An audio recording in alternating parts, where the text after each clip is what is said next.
J'avais vendu ma maison de village baignée de soleil, une vie de souvenirs, attirée par la promesse de ma fille d'une proximité familiale. Au lieu de cela, je me suis retrouvée un fantôme invisible dans son appartement parisien impeccable. Ma voix s'amenuisant à chaque matin silencieux et dédaigneux.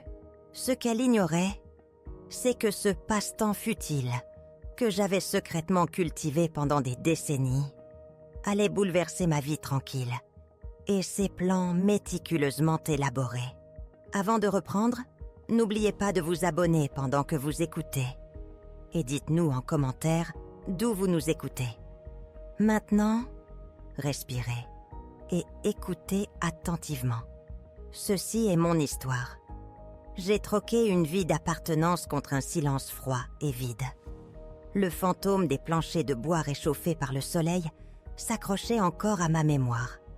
Un réconfort fantôme de ma maison de village. Je pouvais presque sentir la terre fraîchement retournée de mon jardin. Entendre le rire léger de Gérard résonner dans les espaces calmes. C'est là que j'appartenais. Là où chaque craquement et chaque murmure parlaient de famille, d'une vie bien vécue. Mais j'ai tout vendu, emballé des décennies de mon passé dans des cartons impersonnels, attiré par la promesse de Sophie d'une vie. Son appartement parisien, tout en angles et surfaces brillantes, ressemblait plus à une exposition de musée qu'à un foyer. La lumière du soleil, lorsqu'elle osait pénétrer les vastes fenêtres, rebondissait sur le chrome et le verre, vive et inhospitalière. Ma chambre désignée, un espace spartiate près de la buanderie, n'offrait qu'un lit simple qui s'affaissait comme une tombe peu profonde. Les nuits étaient un tourment de bourdonnements urbains étouffés, une symphonie dissonante comparée aux grillons et aux sifflets de trains lointains qui m'endormaient au village. Un regret constant et lancinant me serrait la poitrine. J'avais échangé un passé vibrant contre cette invisibilité glaçante et profonde. Les matins devinrent un ballet silencieux de renvoi poli. Je me levais tôt, le doux ronronnement de la cafetière comme une bande-son solitaire, espérant un moment partagé, une vraie conversation. Au lieu de cela, Sophie apparaissait, un flou de vêtements de sport coûteux et d'appels téléphoniques urgents. « Bonjour maman, grosse présentation aujourd'hui, faut que j'y aille. » Sa voix, claire et étudiée, résonnait sur les hauts plafonds. Un son fugace qui ne s'attardait jamais. Elle saisissait une tasse à emporter. Un baiser rapide, presque mécanique, sur ma joue. Puis disparaissait, laissant derrière elle le parfum léger et troublant de son parfum de créateur. Je regardais le soleil grimper au-dessus des tours inconnues, mon café refroidissant, sentant la distance immense et infranchissable entre nous s'étirer à chaque minute. Antoine, mon gendre, était un maître du tourment silencieux. Il se déplaçait dans leur appartement impeccable, comme un roi arpentant son domaine vide, rayonnant d'un air de propriété indéniable qui m'excluait entièrement. Quand j'osais offrir un commentaire pendant le dîner, peut-être à propos d'un documentaire ou d'un souvenir chéri de mes jours d'infirmière, il offrait un bref hochement de tête, les yeux rivés sur sa tablette, puis sa voix plate et autoritaire. Il se lançait dans un monologue sur sa dernière aventure technologique. « Bien sûr, Monique », grommelait-il sans vraiment écouter. « Le marché exige l'innovation, pas le sentimentalisme. » Ces mots, lourds et dédaigneux, me laissaient l'impression d'être une spectatrice non invitée. Un murmure discret en arrière-plan de leur vie, vibrante et prétentieuse. Mes tentatives de connexion, comme des oiseaux fragiles, s'envolaient simplement dans l'air, inaudibles, ignorées. Ma voix, autrefois vibrante et claire dans ma propre maison, semblait s'étioler ici. J'ai essayé, une dernière fois. « Sophie, ma chérie, tu te souviens de cette petite boutique d'antiquités au village ? Ils avaient de si jolies massages en porcelaine, exactement comme celles que ta grand-mère adorait. Le sourire de Sophie se crisperait. Un éclair pressé et artificiel. Oh, maman, ça a l'air charmant. Mais nous sommes vraiment adeptes du design minimaliste maintenant. Sans encombrement, tu sais. Antoine, indifférent, grognait, les yeux toujours fixés sur son écran lumineux. Chaque rejet, une coupe précise et minuscule, s'accumulait en une plaie béante et suppurante. Je commençais à saisir la vérité brutale. Ma présence était simplement tolérée, mes besoins complètement ignorés. Tout mon passé jugé sans pertinence. Les jours se sont fondus dans un rythme suffocant. Petit déjeuner silencieux, promenade solitaire, dans des parcs indifférents et bondés, et soirées passées confinées dans ma chambre.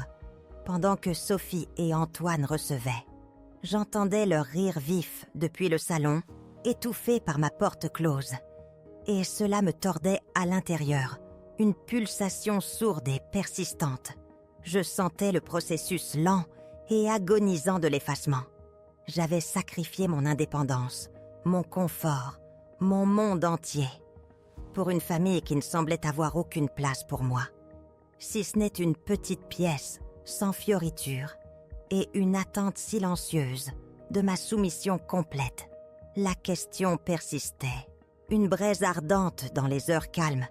Était-ce vraiment l'avenir que j'avais acheté ? Ou avais-je simplement payé pour ma propre disparition ? Le doux ronronnement de l'unité de climatisation dans ma petite chambre devint mon compagnon constant, une toile de fond régulière au silence croissant de mes journées. Sophie et Antoine menaient leur vie avec une efficacité inconsciente, leur voix m'atteignant souvent, comme des échos lointains de rire depuis le salon, des éclats vifs d'appels professionnels, ou le tintement des verres lorsqu'ils recevaient. Je regardais la ville par ma fenêtre, une vaste tapisserie de lumière et de mouvement, me sentant comme un fil unique, défait. La douleur dans ma poitrine était maintenant une pulsation familière, une lamentation silencieuse pour la vie que j'avais échangée. J'ai essayé de combler le vide. Je lisais, surtout de vieux livres de poche que j'avais apportés du village. Leurs pages usées, un contraste réconfortant avec la nouveauté austère qui m'entourait. Je tricotais, le mouvement répétitif des aiguilles, une distraction apaisante de l'absence rongeante. Mais mon esprit ne cessait de revenir à la cuisine, baignée de soleil, à l'odeur de la fumée de bois, à la sensation de la terre humide entre mes doigts. Cet appartement, malgré toute sa modernité élégante, n'offrait aucun réconfort de ce genre. Il ne portait aucun écho de mon histoire, aucun espace pour mon chagrin silencieux. Un après-midi, en fouillant dans une boîte oubliée, glissée sous mon lit, une boîte étiquetée « Sentiments divers ». Mes doigts ont effleuré quelque chose d'inattendu, doux mais substantiel.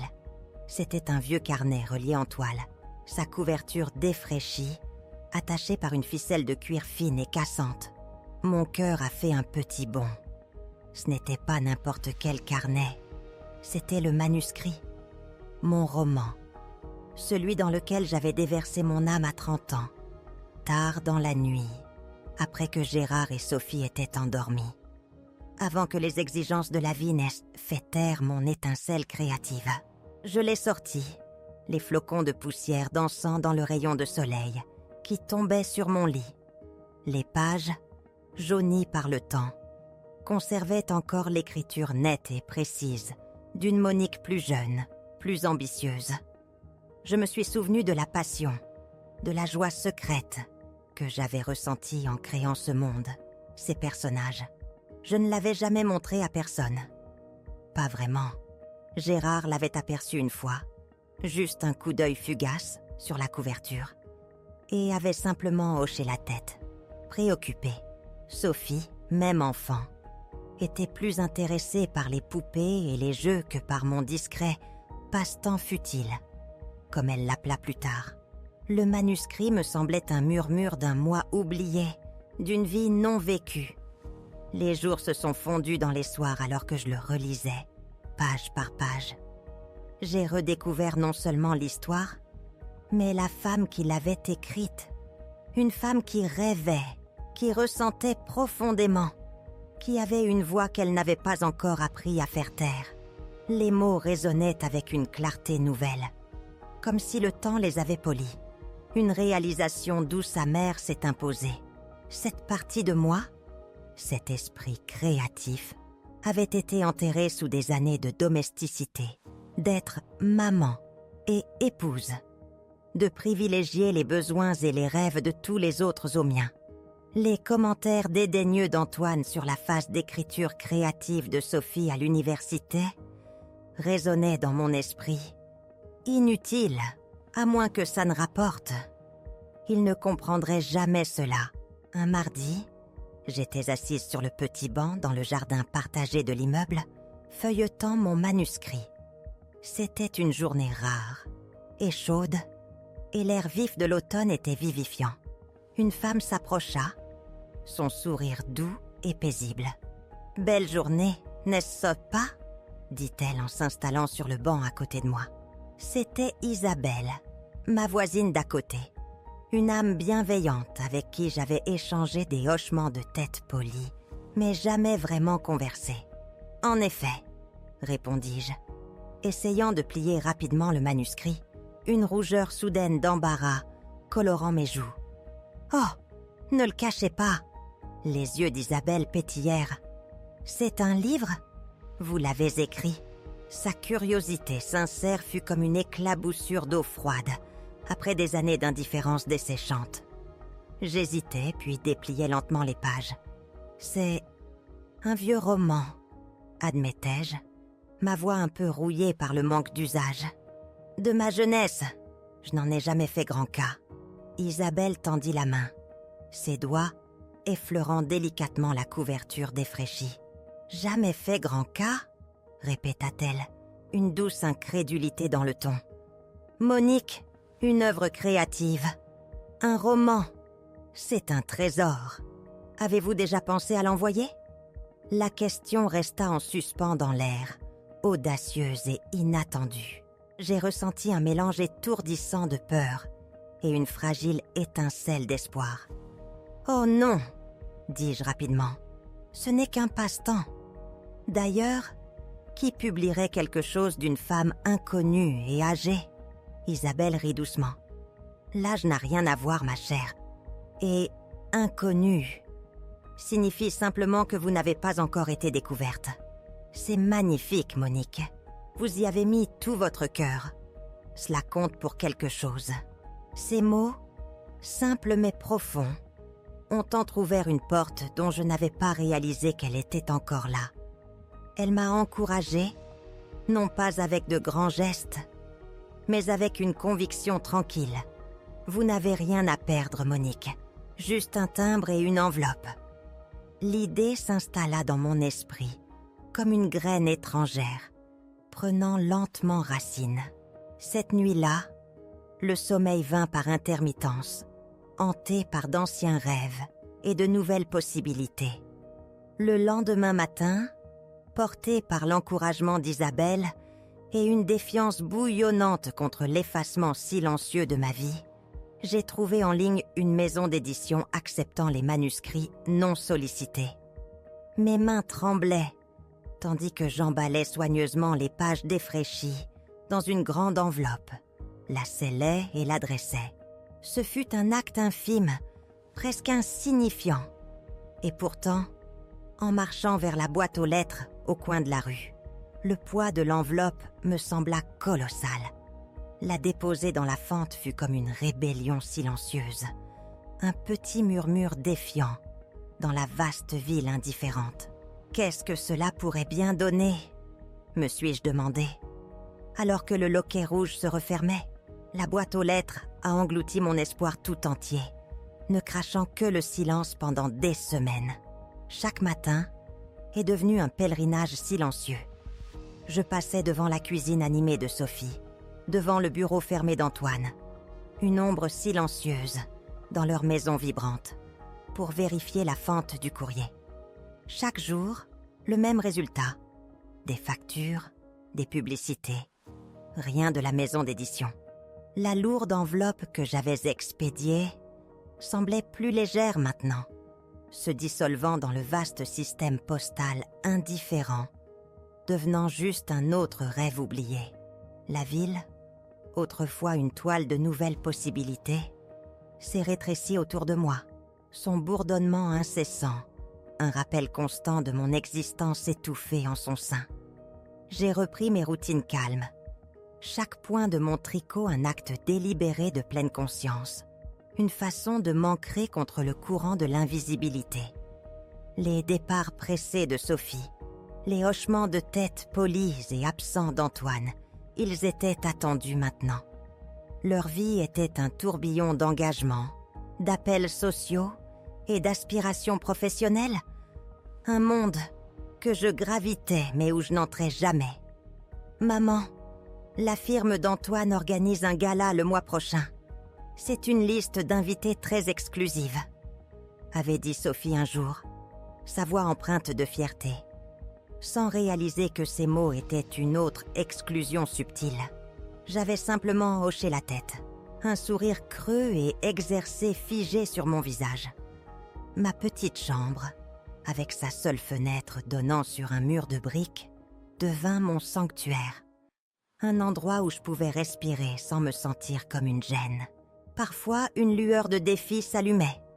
Je sortais le manuscrit, ses pages maintenant plus douces au toucher, et lisais des extraits à voix haute dans la pièce vide. Mes personnages, leurs triomphes et leurs chagrins, semblaient plus réels que mes propres jours assourdis. Isabelle, ma voisine, croisait parfois mon regard dans le couloir, offrant un sourire chaleureux.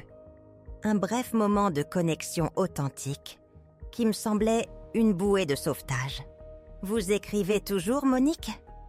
demandait-elle, et j'offrais un haussement d'épaule évasif, ne voulant pas admettre le poids écrasant de l'attente. Pourtant, sa simple croyance avait planté une graine, une certitude tranquille que quelque chose, n'importe quoi, pourrait encore grandir. Puis, un mardi, la sonnerie stridente brisa le calme matinal de l'appartement. Ce n'était pas l'alerte de texte joyeuse habituelle de Sophie ou l'appel de conférence retentissant d'Antoine. C'était la ligne fixe, une relique. Mon cœur battit la chamade contre mes côtes. Je marchais lentement vers la petite table dans le couloir, ma main tremblante tandis que je soulevais le combiné. « Allô ?» Mi-voix était un murmure. Une voix féminine vibrante et confiante à l'autre bout. « Monique Duval, c'est bien vous ? Ici Mathilde Leblanc des Presses Émeraude. » Le nom, l'enthousiasme. Cela m'a frappé de plein fouet. Mes genoux ont fléchi légèrement et je me suis affaissée sur la chaise du couloir. « Presse ? Émeraude ?» ai-je bégayé, mon esprit peinant à suivre. « Oui, Monique. Nous vous appelons au sujet de votre manuscrit, Le Chant du Saule. C'est absolument brillant. Un chef-d'œuvre. Nous l'avons tous lu, toute l'équipe éditoriale, et nous sommes tout simplement captivés. Nous voulons le publier. À l'international ?» Ces mots ont jailli, une cascade de joie impossible. L'émotion brute, le développement de personnages époustouflants, le récit poignant. C'est tout ce que nous recherchons. Nous prédisons que ce sera une sensation. Mon monde a basculé. Un chef-d'œuvre ? Mon passe-temps discret ? Enfoui pendant des décennies. Était-il un chef-d'œuvre ? Je n'ai pu que murmurer, la gorge serrée. Êtes-vous sérieuse ? Son rire était chaleureux, authentique. Jamais été plus sérieuse, Monique. Nous voulons vous offrir une avance significative. Nous sommes prêts à agir immédiatement. Elle a parlé de contrats, de plans marketing, de dates de sortie. J'ai tout entendu à travers un brouillard étourdissant. Un profond sentiment de validation m'a submergé, comme une marée, attendue depuis longtemps. Mon cœur, si longtemps desséché, s'est soudainement empli, gonflant d'une chaleur inconnue, et exaltante. Les mois qui suivirent furent un tourbillon d'appels téléphoniques et d'emails. Mon manuscrit fut édité, révisé, transformé. La conception de la couverture, élégante et évocatrice, arriva dans ma boîte de réception, rendant le tout plus réel. Lorsque le premier exemplaire du Chant du Saule arriva, lourd et immaculé entre mes mains tremblantes, une vague d'émotions profondes me submergea de larmes. C'était ma voix, reliée de papier et d'encre, prête à s'envoler. Le livre fit son entrée en librairie avec une légère onde, puis explosa, un best-seller instantané. Les critiques affluèrent, débordantes d'éloges. Mon histoire, mes personnages résonnèrent auprès des lecteurs du monde entier. Sophie et Antoine furent, comme on pouvait s'y attendre, stupéfaits. Ils avaient toujours dédaigné mes occupations discrètes, les considérant comme des distractions désuètes, jamais des triomphes potentiels. « Maman, ton livre est partout !» s'exclama Sophie lors d'un rare appel téléphonique, sa voix empreinte d'une confusion qui frôlait l'incrédulité. Antoine, étonnamment, réussit même un « Félicitations, Monique », impressionnant, à contre-cœur. Leur sourire condescendant, jadis si familier, était désormais remplacé par une stupéfaction béate. Ma richesse nouvelle fut choquante. J'ai acheté un magnifique appartement en ville, loin de l'espace élégant et impersonnel de Sophie. Un foyer rempli de lumière et de chaleur, orné de mes propres conforts choisis. Ce fut une reconquête tangible de mon indépendance. Un espace vibrant où ma voix ne serait plus étouffée. Alors que les appels et les messages de félicitations affluaient, un profond sentiment de vindication s'installa au plus profond de moi. Mais tandis que je savourais la gloire de ce succès inattendu, un souvenir léger et troublant remua. Un minuscule détail concernant le parcours du manuscrit jusqu'à l'éditeur qui ne correspondait pas tout à fait. C'était le murmure d'un moment oublié, une petite incohérence qui piquait les bords de mon triomphe parfait, suggérant une vérité bien plus complexe que je ne pouvais l'imaginer. Avez-vous déjà vécu un moment de joie pure pour qu'un petit détail tenace suggère une vérité plus profonde, plus compliquée, tapie sous la surface? Le goût sucré du triomphe fut soudainement mêlé d'un doute amer et troublant. Mon bel appartement neuf, empli de soleil et du doux murmure de ma propre paix, aurait dû être un sanctuaire de joie pure. Pourtant, même tandis que les appels de félicitations affluaient, même alors que je signais un autre exemplaire du Chant du Saule, une petite question insidieuse me piquait l'esprit.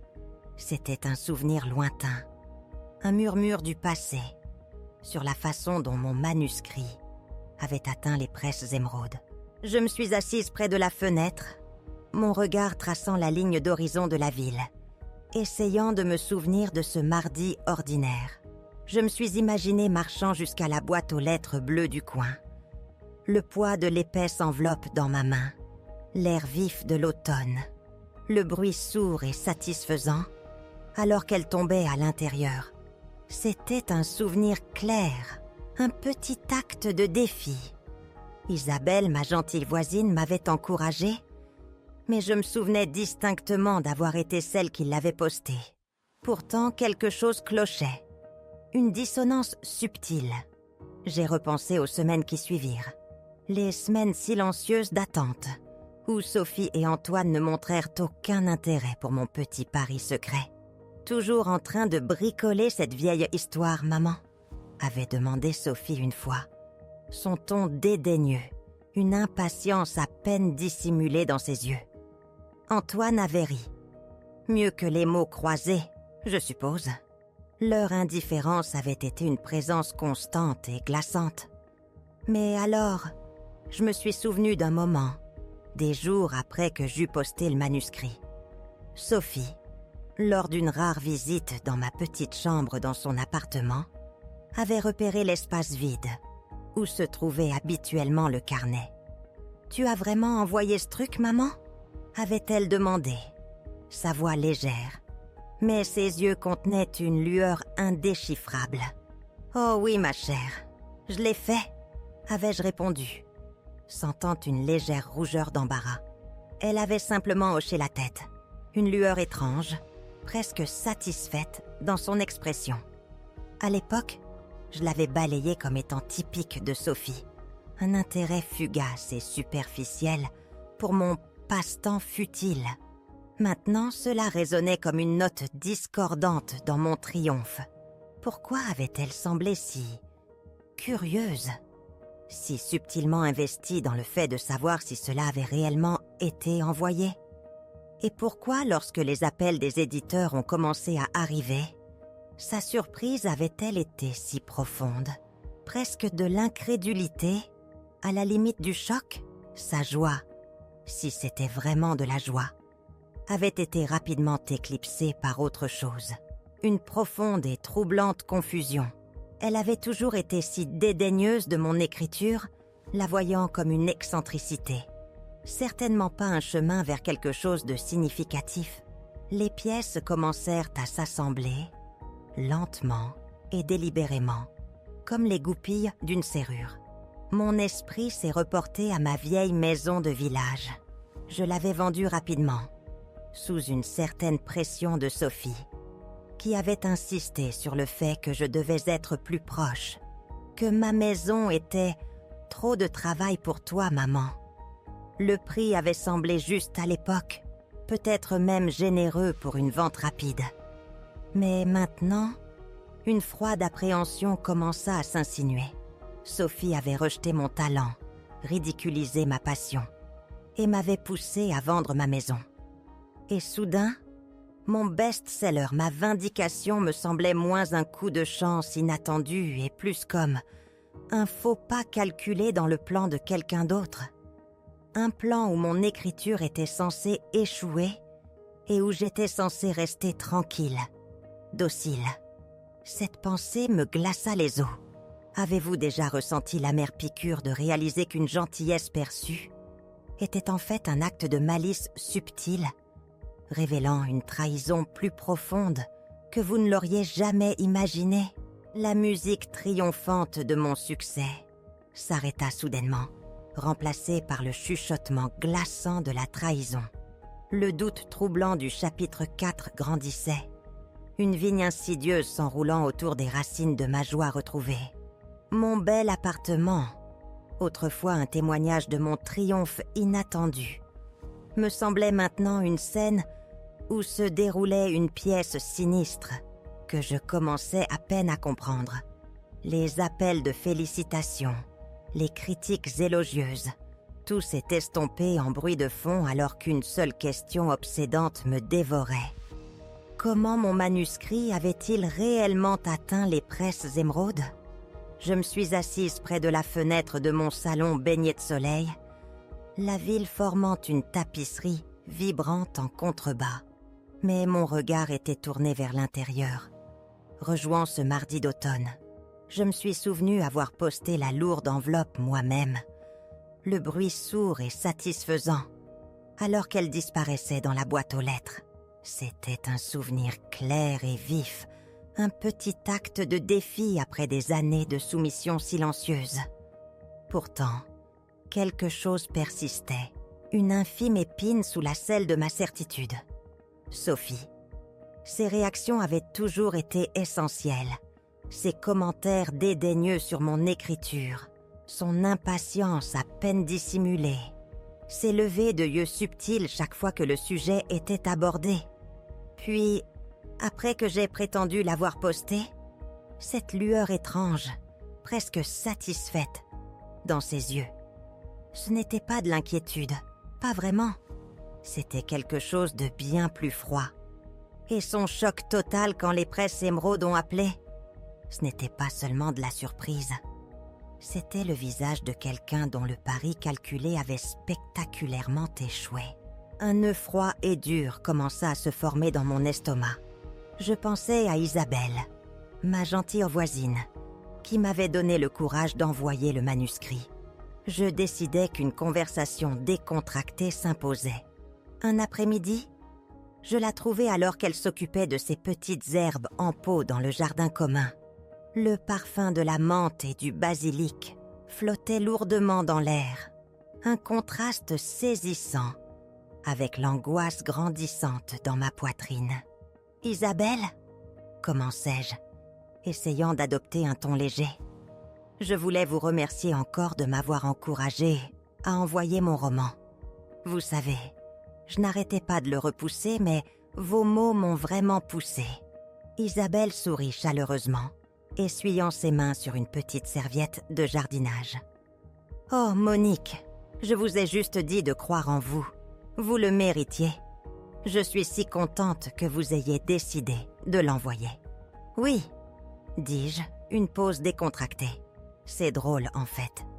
Un instant, je me suis demandé si vous n'aviez pas aidé à le faire avancer vous-même, si j'avais oublié. Vous savez, après que je vous ai dit que je l'avais envoyé, mais avant qu'il n'arrive. J'essayais de garder ma voix légère, mais je sentais un tremblement sous la surface.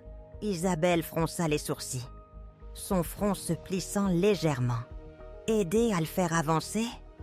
Que voulez-vous dire, Monique ? Après que vous m'ayez dit que vous l'aviez posté ? Non, ma chère, je ne ferai jamais rien de tel.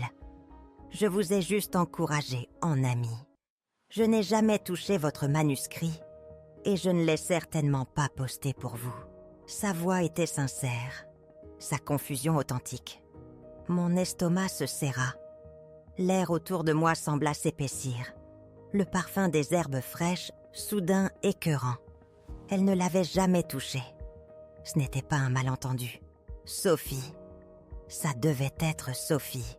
Le silence qui suivit fut assourdissant, rempli seulement du bourdonnement lointain de la ville et des battements de mon propre cœur. Les pièces ne s'ajustaient pas seulement maintenant. Elles s'emboîtaient avec un clic horrifiant. Sophie avait su. Elle avait pris mon manuscrit et elle l'avait envoyé elle-même, non par soutien, mais par un désir pervers de me donner tort, de voir échouer mon passe-temps futile. La pensée fut un coup de poing dans le ventre. Ma propre fille. La révélation transforma le doux triomphe de mon best-seller en une rage amère et brûlante. Mais avant que je ne puisse pleinement assimiler cette profonde trahison, une pensée nouvelle, plus froide, refit surface, me glaçant jusqu'aux os. Sophie m'avait toujours poussé à vendre ma chère maison de village, citant son trop de travail et mon besoin d'être plus près d'elle. Son insistance avait été un refrain constant, une pression subtile déguisée en préoccupation. Mais si cela aussi avait fait partie de ces machinations égoïstes plus profondes, et s'il y avait plus dans ma vieille maison qu'il n'y paraissait, un secret qui exposerait les véritables profondeurs de sa cupidité, cette nouvelle suspicion, encore plus terrifiante, me fit frissonner. Avez-vous déjà senti la terre se dérober sous vos pieds, réalisant que le passé que vous pensiez connaître n'était qu'un mensonge soigneusement construit ? L'amertume d'une trahison venait à peine de s'estomper, que le parfum glaçant d'une autre commençait à fleurir. La réalisation que Sophie avait secrètement envoyé mon manuscrit, non par malice, mais par un espoir pervers de son échec, était une blessure encore fraîche. Pourtant, c'est la pensée de ma vieille maison de village, celle que j'avais sacrifiée pour sa proximité, qui me rongeait maintenant, murmurant une tromperie plus profonde, plus calculée, la chaleur de mon nouvel appartement parisien, payé par un succès que Sophie avait tenté de miner, me semblait soudainement souillé. Je me suis assise à mon nouveau bureau poli, l'écran de l'ordinateur diffusant une lueur bleu froid dans la pièce calme. Mes doigts, habitués à tourner les pages de mon roman, hésitaient maintenant sur le clavier. J'ai tapé l'adresse de mon ancienne maison, les chiffres familiers apparaissant à l'écran, comme une clé tournant dans une porte longtemps verrouillée. Les annonces immobilières en ligne ont peuplé les résultats de recherche. Ma respiration s'est coupée. La maison, ma belle et solide maison de village, était bien listée. Non pas comme vendue, comme on m'avait fait croire, mais comme sous compromis. Et la date d'inscription, c'était seulement quelques semaines après mon déménagement, et avant même que les documents finaux de la vente que j'avais acceptés avec l'agent immobilier local n'aient été signés. Ma vente initiale, avait toujours dit Sophie, était une transaction directe et privée, arrangée par ses relations. Maintenant, une vérité plus froide commençait à émerger. J'ai fait défiler mon cœur martelant ma poitrine. Il y avait plusieurs photos, prises par des professionnels, montrant chaque pièce baignée de soleil, chaque détail charmant du jardin que j'avais si amoureusement entretenu. Sophie avait clairement organisé cela, à mon insu. La façon désinvolte dont elle m'avait poussé, ses doux et insistants conseils sur trop de travail et être plus proche de la famille, se transformèrent maintenant en quelque chose de sinistre. Elle ne s'était pas souciée de mon bien-être. Elle m'avait fait partir. Le prix affiché était nettement plus élevé que ce que j'avais reçu. Pas juste un peu, mais assez pour faire trembler mes mains sur le clavier. Une différence substantielle. Une qui aurait fait toute la différence pour mon déménagement initial. Ma sécurité financière. Sophie avait pris ma maison chérie, le fondement de mon passé, et l'avait transformée en une manœuvre profitable pour elle-même, tout en la présentant comme une solution réfléchie pour mon confort. Une fureur froide et brute commença à éclore dans ma poitrine, déplaçant le choc initial. Ce n'était pas seulement de l'ingratitude ou du dédain, c'était de l'exploitation calculée. Elle avait orchestré mon déplacement, non pour mon bénéfice, mais pour son gain financier.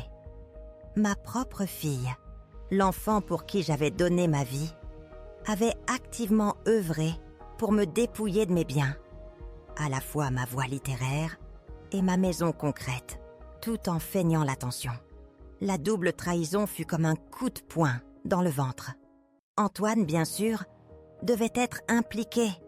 Ses grognements dédaigneux et ses remarques, bien sûr, Monique, résonnant maintenant d'une arrogance complice et consciente. Ils avaient conspiré. Je fermai mon ordinateur portable, l'écran s'éteignant, plongeant la pièce dans un silence soudain, oppressant. Les lumières de Paris à l'extérieur semblaient me narguer, scintillant d'une énergie vibrante qui me paraissait étrangère au tumulte intérieur. Je parcourus des yeux mon nouvel appartement, ce bel espace parisien que j'avais gagné grâce à mon livre. Il ressemblait à une scène, le décor d'un jeu dont j'ignorais être l'actrice. Il m'avait sous-estimé, pas seulement mon talent mais ma détermination. Et maintenant j'avais les ressources, le pouvoir de dévoiler chaque couche de leur tromperie. La rage était une flamme froide et constante, consumant des années de soumission tranquille. Avez-vous déjà vécu ce moment où la pleine mesure d'une trahison de la part d'un être cher devient limpide, transformant la douleur en un désir inébranlable de vérité et de justice? L'obscurité de leur supercherie s'étendait devant moi. Un paysage que j'étais enfin prête à parcourir. L'éclat de l'écran de mon ordinateur portable avait disparu, remplacé par la lumière froide et dure de mon propre reflet dans le verre noir.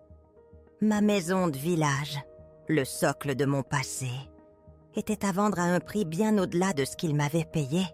La réalisation fut une lame froide et précise, tranchant les derniers vestiges de ma confiance naïve. Les pressions subtiles de Sophie, les grognements dédaigneux d'Antoine. Ce n'était pas de la simple indifférence. C'étaient des étapes calculées dans une cruelle embuscade financière.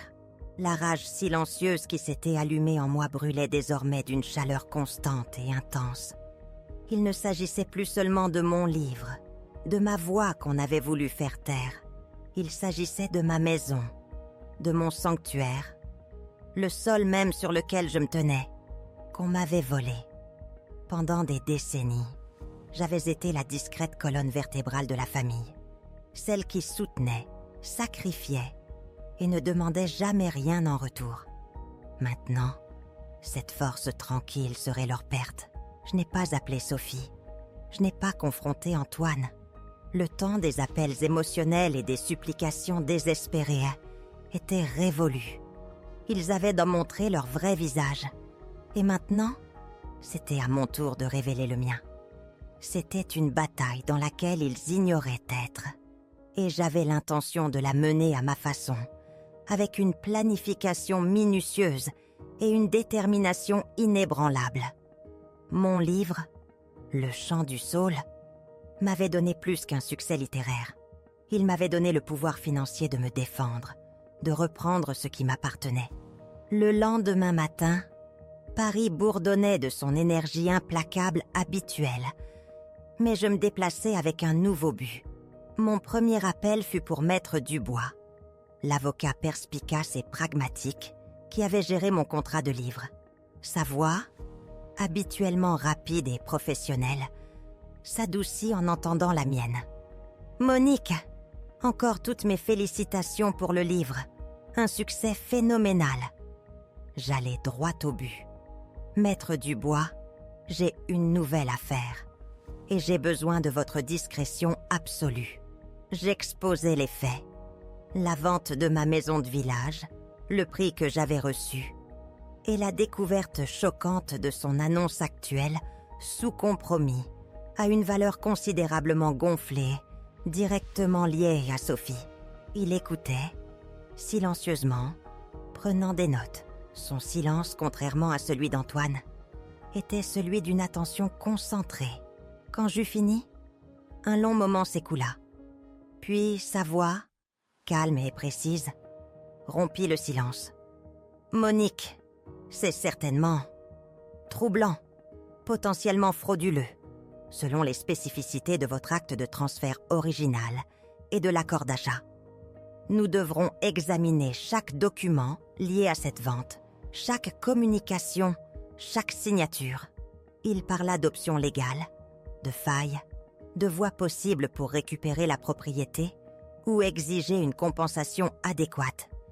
Il dressa un tableau juridique complexe, mais en son sein, je vis un chemin clair.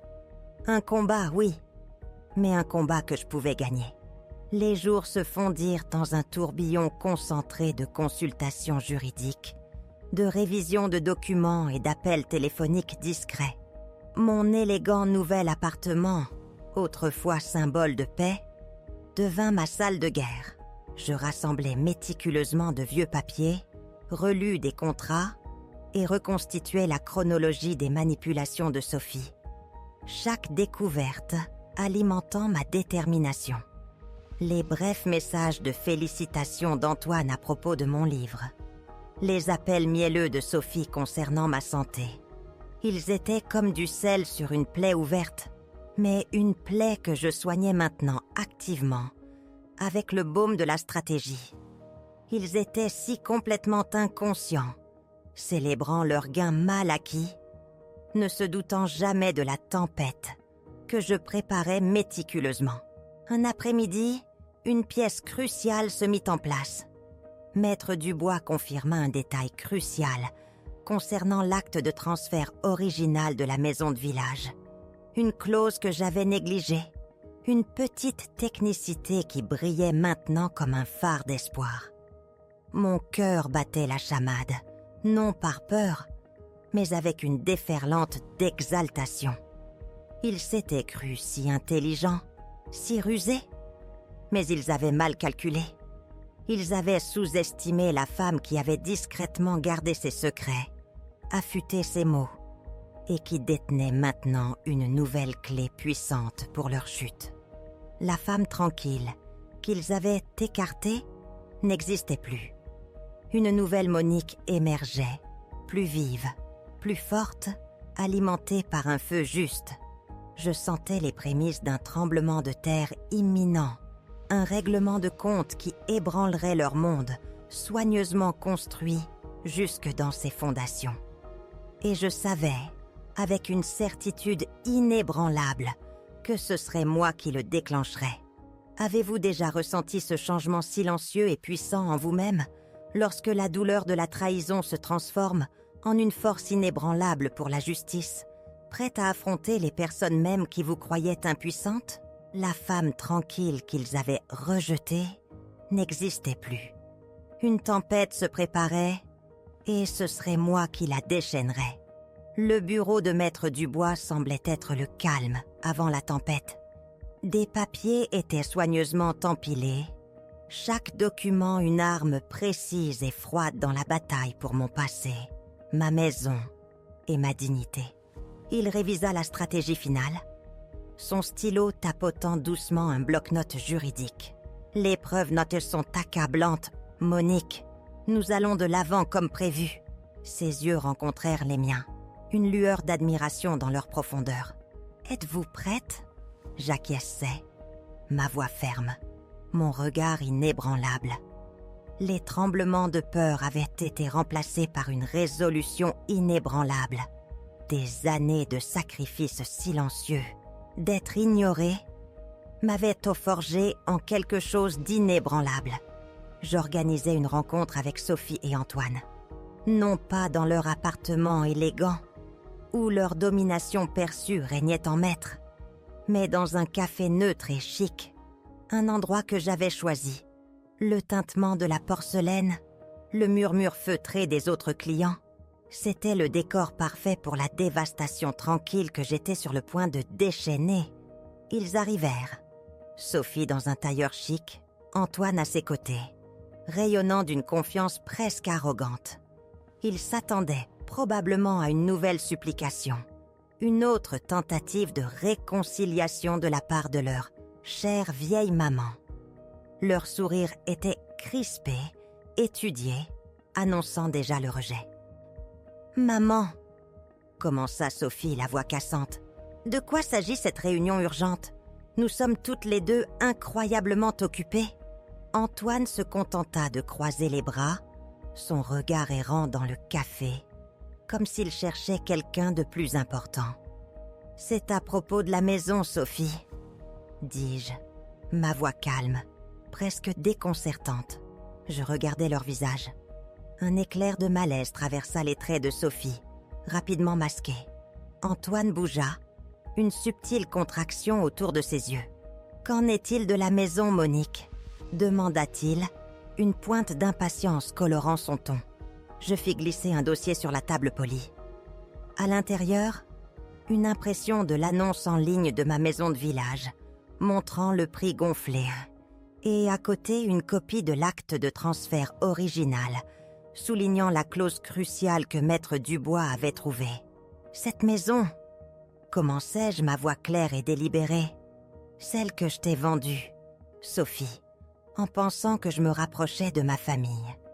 Celle que tu as insisté était trop de travail pour moi. » Je tapotais l'annonce. Il semble qu'elle soit de nouveau sur le marché, pour beaucoup plus que ce que j'ai reçu. Les yeux de Sophie allèrent des papiers à Antoine, puis à moi, sa contenance commençant à se défaire. « Maman, de quoi tu parles? C'est privé. »« Oh, vraiment ?» rétorquai-je, un léger sourire, presque imperceptible, effleurant mes lèvres. « Aussi privé que toi prenant mon manuscrit, mon roman, celui que tu appelais un passe-temps futile, et l'envoyant secrètement à un éditeur, espérant qu'il serait rejeté, prouvant ainsi ton point. » La couleur quitta le visage de Sophie. Antoine fixait, la mâchoire pendante. Le bruit ambiant du café s'estompa en un lointain bourdonnement. « Tu l'as envoyé ?» balbutia Antoine, les yeux fixés sur Sophie. « Tu m'as dit que non !» Le masque de Sophie s'effondra. « Je voulais qu'elle arrête, qu'elle soit réaliste, » lâcha-t-elle, sa voix fine de panique. Je pensais que ça serait rejeté et qu'elle abandonnerait enfin ses rêves stupides. Des rêves stupides qui sont devenus un best-seller, finis-je pour elle, ma voix plus acérée maintenant. Des rêves qui m'ont permis de découvrir vos véritables intentions. Et maintenant, ma maison privée, celle que vous m'avez achetée pour une bouchée de pain, est sur le point d'être vendue pour une petite fortune. Une fortune que vous aviez clairement l'intention de garder. Je poussai un autre document sur la table, une copie de la notification légale de Maître Dubois, exposant l'intention d'engager des poursuites pour la différence de prix et le manquement aux devoirs fiduciaires. Antoine arracha le papier, son visage pâlissant. « Qu'est-ce que c'est? Vous nous menacez? Monique, vous ne pouvez pas être sérieuse. » « Oh, je vous assure, Antoine, je n'ai jamais été plus sérieuse, » répondis-je, ma voix conservant un calme glacial qui me surprit moi-même. « Pendant des années, j'ai été votre distributeur de billets silencieux, votre mère commodément invisible. Vous avez pris mon argent, mon temps, ma dévotion, puis avez essayé d'enterrer mon esprit et d'exploiter ma propriété. Mais ce que vous ne saviez pas, ce que vous n'avez jamais pris la peine de voir, c'est que la femme tranquille que vous avez écartée était aussi une écrivaine. Et maintenant, elle écrit une nouvelle fin à cette histoire. Une fin où la justice est rendue et où tout ce qui a été pris est réclamé. » La confrontation se termina abruptement. Sophie, le visage inondé de larmes, quitta le café en courant. Antoine, enragé et désemparé, lança des accusations sur mon manque de cœur et ma cupidité, sortant après elle. Je restai assise là, les regardant partir, non pas avec triomphe, mais avec un sentiment de libération tranquille et profonde. Le silence qu'ils laissèrent derrière eux n'était ni froid ni vide. Il était clair, comme le son d'une cloche. Les jours qui suivirent furent un tourbillon de manœuvres légales. Maître Dubois, un vrai professionnel, agit rapidement. Le procès pour la transaction immobilière frauduleuse prit de l'ampleur, les preuves étant indéniables. La maison d'édition, alertée des actions trompeuses de Sophie, offrit son plein soutien, l'isolant davantage. La nouvelle, bien que non publique dans les journaux, commença à se propager dans leurs cercles sociaux. La carrière prestigieuse d'Antoine subit un coup dur, des murmures de malversation financière et de défaillance morale, le suivant comme une ombre. Sophie, autrefois l'image même du succès raffiné, vit sa façade sociale, soigneusement construite, se fissurer. Ses amis étant soudainement trop occupés pour les déjeuners, leurs appels autrefois fréquents se faisant silencieux. Leur mariage, bâti sur une ambition superficielle et un mépris mutuel pour autrui, commença à se défaire sous le poids de la révélation et de la ruine financière. Je ne me réjouissais pas de leur chute d'une manière mesquine. C'était simplement la conséquence inévitable de leur choix. Mon objectif était de récupérer ma propre vie, ma propre vérité. Et au cœur de cette vérité se trouvait ma maison de village. Le jour où les derniers documents furent signés, confirmant le rachat de mon ancienne maison, fut presque surréaliste. Les clés, solides et familières, dans ma main, semblaient plus lourdes que de l'or. Je repris la route du village, la ligne d'horizon de Paris, rapetissant dans mon rétroviseur, mon cœur gonflant à chaque kilomètre. En entrant dans mon allée, les mêmes roses que j'avais plantées il y a des années, maintenant sauvages et indomptées, fleurissaient brillamment, comme pour me souhaiter la bienvenue chez moi. L'air, vif et propre, sentait le pin et la terre humide. Je traversais les pièces vides, le soleil inondant les fenêtres familières, illuminant les particules de poussière dansantes dans l'air. Cette maison, autrefois remplie du rire de Gérard, puis entachée par la trahison silencieuse de Sophie, se sentait maintenant nettoyée, purifiée. Elle était de nouveau véritablement mienne, non seulement par l'acte, mais aussi en esprit. Je ne rachetais pas seulement une propriété, je récupérais mon histoire, ma paix, mon être même. Isabelle arriva plus tard cette semaine-là, ses yeux grands ouverts de compréhension, alors qu'elle traversait les pièces familières. « Monique, murmura-t-elle, j'ai entendu. Je suis tellement désolée, ma chère. » Je la serrai fort dans mes bras. « Ne sois pas désolée, Isabelle. Ce n'est pas une tragédie. C'est un nouveau départ. » Mes jours s'installèrent dans un rythme nouveau, joyeux. Je passais des heures dans mon jardin, les mains enfouies dans la terre, ressentant cette connexion réconfortante avec la terre. Les parfums de pin fraîchement cuits et de roses en fleurs embaumaient l'air. Mon manuscrit chéri, devenu un roman célèbre, trônait fièrement sur ma bibliothèque. Ses pages un témoignage de résilience. J'aménageais un petit atelier d'écriture dans la véranda. La lumière y était parfaite pour de nouvelles histoires. J'organisais des dîners hebdomadaires, non par obligation mais par véritable envie de partager.